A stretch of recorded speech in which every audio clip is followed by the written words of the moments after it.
Good morning. आज का हमारा टॉपिक है weather, climate and adaptation of animals to climate from class 7 science. कल हमने इसमें क्या पढ़ा था? कल हमने इसमें पढ़ा था वेदर के बारे में। आज हमने पढ़नी है activity 7.1। Cut out the weather reports of the last week from any newspaper. If you do not get a newspaper at home, borrow from your neighbor or friends and copy these reports in your notebook. You can also collect weather reports from a library. Paste all the cut outs on a white sheet on a chart paper. Now record the information from weather reports collected by you in table 7.1. The first row is just a sample. Fill all the जैसे ये है यहाँ पे दिया गया है, आपको क्या एक्टिविटी करनी है? आपको एक मतलब न्यूज़पेपर्स की कटिंग लानी है जहाँ पर वेदर रिपोर्ट दिया गया है। फिर इसमें जैसे यहाँ पे डेट है, डेट लिखनी है कि आज क्या डेट है।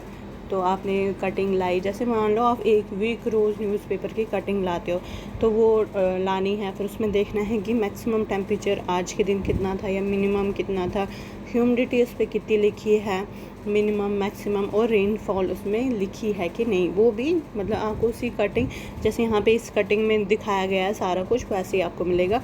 बट 1 वीक तक आपको कंटिन्यू ऐसे करना है। Rainfall may not be recorded for all the days since it may not rain every day. Leave the space for rainfall blank if data is not available. कहते हैं रोज़ तो बारिश नहीं होगी, बट अगर किसी दिन होती है तो वो लिख सकते हो आप। अगर नहीं होगी तो बाकी कॉलम आपने खाली रखने हैं। Rainfall is measured by an instrument called rain gauge. It is basically measuring cylinder with a funnel on top to collect rainwater. कहते हैं रेनफॉल को हम कैसे मेजर करते हैं, इतनी बारिश पड़ी है या कुछ, तो उसको हम एक इंस्ट्रूमेंट होता है उसको हम क्या बोलते हैं? Rain gauge. वो एक क्या होता है? सिलेंडर के जैसा, उसके ऊपर क्या लगी होती है? फनल जैसी, जिसमें वो रेन वाटर लेते हैं। फिर देखते हैं कि कितना रेन फॉल हुआ है।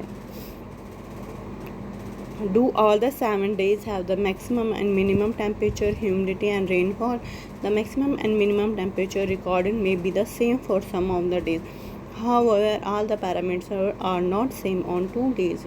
Over a week there may be considerable variation. क्या है? जब आप ये कटिंग लाओगे लगाओगे आप देखोगे हर दिन का टेम्परेचर सेम नहीं आपको दिखेगा, थोड़ा सा तो वैरी करेगा। The day-to-day condition of the atmosphere at a place with respect to the temperature, humidity, rainfall, wind speed is called weather at that place. कहते हैं कि जैसे अगर ये क्या बोलते हैं, अगर किसी भी जगह का, चाहे आप जहाँ रहते हो वहाँ का, अगर आप देखोगे वहाँ पे जो भी जैसे मैंने बताया टेम्परेचर कितना है, वहाँ पे ह्यूमिडिटी कितनी है, रेनफॉल, विंड स्पीड, इन सब को हम बोलते हैं वहाँ का वेदर कैसा है। मीन्स इसको हम बोलते हैं वेदर।